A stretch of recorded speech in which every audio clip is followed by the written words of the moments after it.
Muy buenos días. Como aquí podemos ver, el título de la WWE de Raw es el World Heavyweight Championship. Este título está hecho de materiales reciclables, como se pueden ver, el foamy, también hoja en blanco, con lo que se hizo el dibujo de esas dos W. También usé cartulina, palito de paleta, también cartón y muchos materiales más.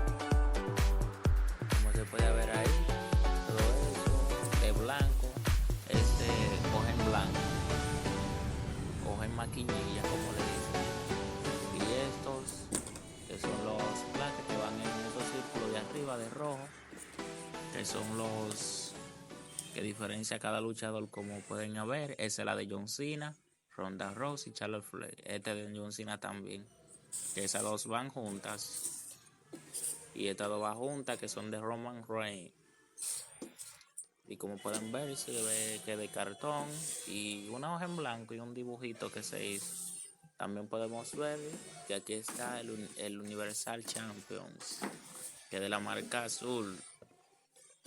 Y también está hecho de los mismos materiales. Así que si quieren un video de cómo se hace, lo pueden poner en los comentarios y se le hace. Así que muchas gracias.